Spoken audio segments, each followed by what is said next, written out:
Good morning, Emerson. Brett Kavanaugh's Supreme Court nomination process rages on. We have new details. And the New York Times details Donald Trump's history of tax evasion. All that and more today, Wednesday, October 3rd. Don't go anywhere.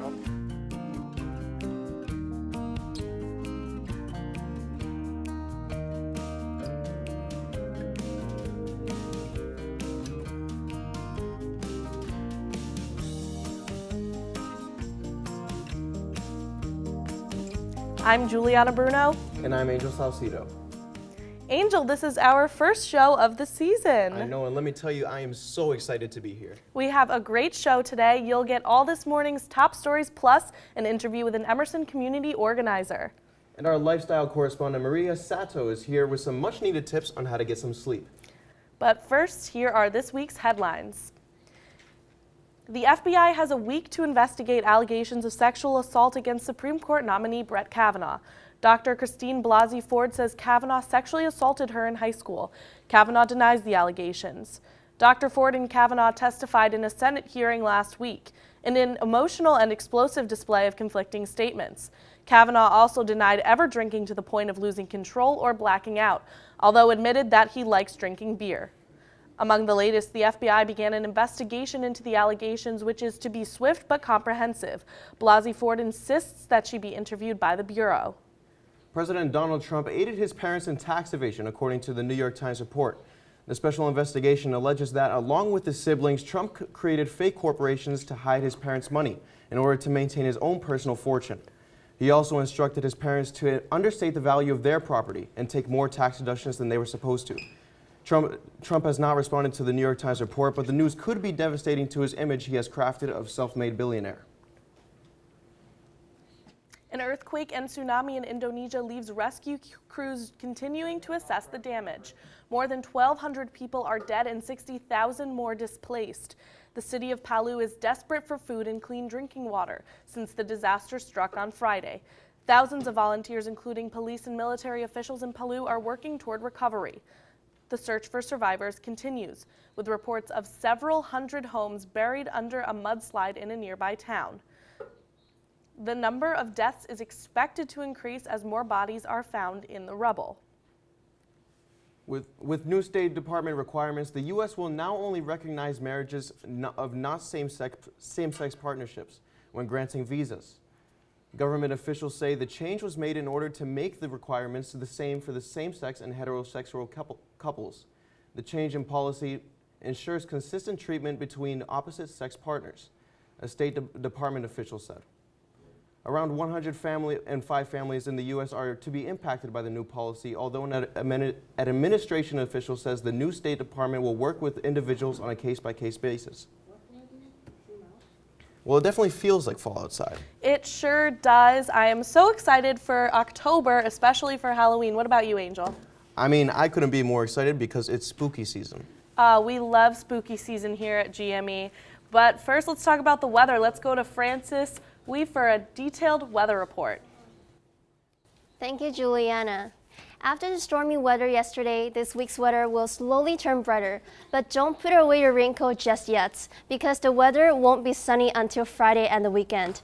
This morning, the weather is cloudy, but later in the afternoon, there will be a blend of sunshine and clouds. Temperature will be a low of upper 50s and a high in the low 70s. Moving on to the rest of the week, Thursday will be much warmer with a high of 78 degrees and a low of 59 degrees. It will be sunny in the morning, but cloudy in the evening. It will be a good idea to join the screening of Sadie held by the Bright Lights film series at 7 p.m. in the Paramount Theater. Director Megan Griffiths will be present for a discussion after the film. On Friday, things will be clear up, but don't be tricked by the sunshine. The temperature will be cooler with a high of 61 degrees and a low of 49 degrees. If you're looking to stay indoors and you're interested in studying abroad, visit the Office of Education Abroad and Domestic Programs at 11 a.m. to join their advising section. Remember to sign up for the section by shooting them an email before you go. Luckily, by the weekend, things will be mostly sunny and the temperature will be warmer day by day until Monday. That's all for today. For GNU Weather and Weather, I'm Frances Ho. We'll be right back after these messages. Welcome back to Good Morning Emerson. Angel, what's going on with pop culture this week? You know they only pay me to do news, right? They pay you? No, but that's besides the point. Okay, well, I guess we'll have to ask the entertainment correspondents. Let's take a look. Thanks, Angel. We'll take it from here. Here are this week's top entertainment stories. A Star is Born is premiering tomorrow, actually, and it seems as though the entire world, or at least our world, Emerson, is ablaze with anticipation. I, for one, am consuming every form of media related to the yet-to-be-released film, from like the cast interviews, to the trails, to the pre-release song Shallow, which has already swept all of the top charts. The film, which is Bradley Cooper's directorial debut, received an 8-minute standing ovation at the Toronto International Film Festival, which has me so excited, like literally quaking with nerves and excitement. I'm seeing it tomorrow, so excited. What I want to discuss is the implications of like remaking a movie that has already been remade 4 times. Is there, a way to escape that formula and reinvent the story? And can we even credit the writers and directors fully for the film? A Star is Born is gonna be like my favorite movie coming out. Duh. When a star is born, a star has to die. So I'm really looking forward to it. And I think you can reinvent it, especially with Bradley Cooper and Lady Gaga. His directorial debut, it's going to be crazy. The film has been getting rave reviews by everyone. I'm so excited. I also think that maybe because the formula works so well, that's why it just keeps on reinventing itself and becoming, so popular. And the 100%. film markets itself because everyone knows the story is going to be great. Also, the star-studded cast. Lady Gaga sings live vocals the entire movie. None of the songs are pre-recorded. Isn't that crazy? No, that is crazy. Crazy. Yeah. Yeah. I'm very excited. Yeah. And an 8-minute standing ovation. 8-minute standing Holy O cow. at the Toronto Film That's Festival. wild. I know. Anyway, so next in entertainment news. So recently, I'm a huge SNL fan, and so last Saturday, season 44 started with Adam Driver, Matt Damon as Brett Kavanaugh, which if you haven't seen, you totally should. He hits upon the absurdity of the whole situation. And more importantly, Kanye West is the musical guest. So Kanye performed 2 songs, which in and of itself was disappointing, because if y'all are Kanye fans, y'all would have known his album Yandi was supposed to drop, but it didn't. What's more surprising was that he inadvertently advocated for a return to slavery and the abolishment of the 13th Amendment over the weekend with a tweet. Yeah, I know. He also ranted on SNL for whatever reason. I will say that he later clarifies that he doesn't want to abolish the 13th Amendment, which bans slavery, but amend it. You can interpret that however you want to. So my question is really, but since Kanye West says so much nonsense, do people even take what he says seriously anymore? I mean, he definitely has a platform. He is very successful and he has a lot of fans. I don't know, he is very controversial, but I don't know. I think that's why he's so great, is because he is not afraid to speak on what he truly believes. He's very authentic and he doesn't care of the backlash that he's going to receive. I think that's the reason why he's followed so so much in the world. I think that definitely there are issues with using that platform to say the things he says. Right. Slavery? Yeah, slavery's a certainly no-go. that. Slavery's a no-go. But at the same time, I mean, SNL knew what they were getting into. It was probably a publicity stunt. They need viewers because it's getting less and less popular every year. But I know I was watching an interview actually with Seth Meyers and Kenan Thompson. And that was after? Yeah, it was after the show, and Kenan was he was on stage saying goodnights, and then he brought everyone onto stage, and then said the crazy thing, and Kenan was like, that was crazy, he's saying a view that literally no one else will agree with. I'd argue. No one else. I think you're right. But also they knew what they were getting into. They had Donald Trump on the show. They do this because they want viewers, how heinous it may be. Yeah. And Kanye West is talented. That's the But he just talks and talks, and it's just too much sometimes. He loves to go on a tangent. Yeah, right? Loves a good tangent. He love loves a tangent. He loves the spotlight. Yeah, for sure. But he's talented, which kind of sucks. I don't know. But oh well. All right, let's talk about my girl. Rapper Cardi B surrendered herself to police on Monday after allegedly ordering an attack on two sister bartenders at a New York City strip club. The bartenders were attacked with chairs, glass bottles, and a hookah. According to TMZ, Cardi had a long-standing beef with sisters Jade and Batty G because Cardi believed Jade slept with her husband, rapper Offset. She was charged with assault and reckless endangerment. So guys, what do we think about this? Did Cardi take things too far, or is this just like what we expect from her? Not at all. It's Cardi being Cardi. Yeah, I'd she say. did exactly what I want her to do. What did you tell me about how she surrendered herself? Yeah, so she literally walked in. I saw the paparazzi photos. She got all dressed up and she went in. She, turned herself in. She walked out. She did a little strut. She was like posing for the camera. Yeah, I know her publicist was like, "You're gonna look good. You're gonna go to the police station," and I think that's honestly why Cardi B is so famous and almost like respected in a weird way. Is like she's just really authentic to herself. She does not care. She might be like insane. Yeah, but I mean, no chip in the off best my way. shoulder. Like, I enjoy it. I love it. Okay, well, on Friday, the first pictures of Tom Hanks in Pittsburgh filming his new biopic about Mr. Rogers surfaced, and everyone is obviously freaking out because there's no better person to play America's sweetheart, Fred Rogers, than America's other sweetheart, Tom Hanks. Recently, Mr. Rogers has regained a lot of fame after the documentary about his life, Won't You Be My Neighbor, was met with rave reviews from sentimental critics and audiences everywhere.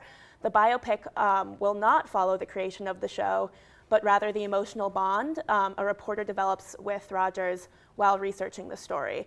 With all this devastating news recently, it's actually really heartwarming and reassuring that we can still at least, sometimes rely on media that can uplift through stories like these. So why do you guys think that Mr. Rogers' legacy is suddenly becoming, so pertinent in our society? I don't know. I think it's like the nostalgia of it, just because we watched him as we grew up and Of stuff course, like that. 100%. And when he brought out the trains. When he brought out the When trains. he brought out the Like, oh, trains Jimmy, my and the neighbor. puppets. Amazing. my I think God. people are really nostalgic for everything, Yeah, for fashion, 100%. for media as well, and it's just really nice to have have those stories and remind us that the world is good even if it's crumbling. And Tom Hanks perfectly captures that sweet man that we all love. Yeah. Well, now let's head to Danielle Finezza with local Boston and Massachusetts stories. The Boston Globe published a report on Sunday discussing the concept of secret courts in Massachusetts. Every year, thousands of cases occur in secret court sessions, and the quality of these courts varies greatly. There are fewer checks on the power of clerks in these situations, and the Spotlight team discovered severe charges of deaths and injuries that were tossed to the side in secret courts. This essentially allows courts to acquit defendants behind closed doors and never be required to provide public reasoning Beyond moral concerns, legal experts are now questioning if the private aspect of these courts is constitutional. Court officials believe that secret courts offer an effective way to quietly settle private matters and reduce the number of minor criminal cases in larger courts. On November 6th, Massachusetts will vote to elect a governor and lieutenant governor. The candidates were chosen in the primary election that occurred last month.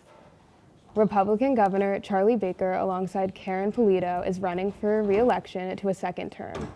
His re-election is being challenged by Democratic candidate Jay Gonzalez and his running mate Quentin Palfrey. Gonzalez is currently campaigning with a sense of urgency as Baker upholds a strong reputation throughout the state, with recent polls predicting Baker will receive 55% of the Democratic vote. WBZ-TV and WSBK-TV will air the first televised debate between Baker and Gonzalez on October 9th at 8 p.m. Massachusetts has missed out on a potential $16 million in marijuana taxes due to hesitation regarding the opening of retail store locations.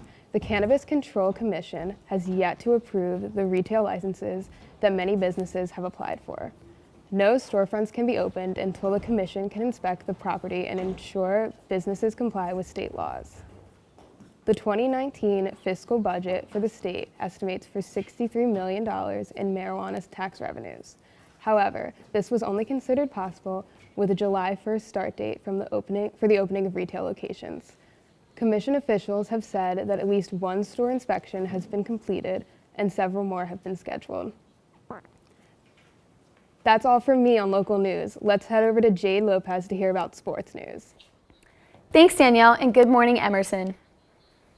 A Ryder Cup spectator suffered an explosion of the eyeball after being hit by professional golfer Brooks Koepka's shot in West Palm Beach, Florida.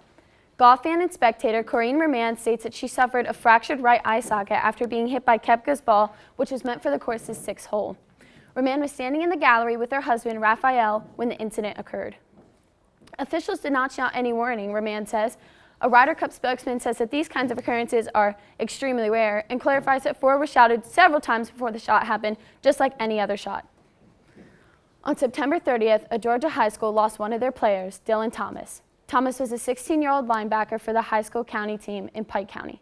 Thomas fell during the 3rd quarter of Friday night's game, only complaining of leg pain when the school trainer and a doctor questioned him.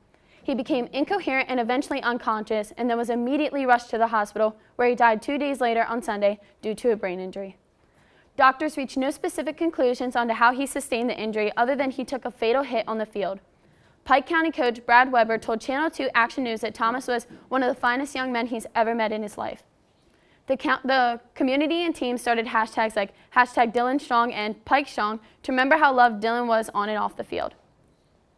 Current stats on the Red Sox place him at 108 wins and 54 losses this season while on a 1-game winning streak. They've gone 5-5 in the past 10 games, letting opponents score a total of 647 runs during the season, but 876 back. They stand at .667 winning percentage so far. Finally, the New England Patriots are currently at 2 wins and 2 losses this season. They're in the East Division, coached by Bill Belichick so far. And so far, they have beat the Miami Dolphins 38-7 and the Houston Texans 27-20. Quarterback Tom Brady, also known as the greatest of all time, has plays the Indianapolis Colts on Thursday, October 4th at the Gillette Stadium at 8:20 p.m. Tune in next Wednesday, October 10th for more sports updates. Reporting for Good Morning Emerson, I'm Jade Lopez, and we'll be right back. We're so excited to have our lifestyle correspondent Maria Sato here in studio. I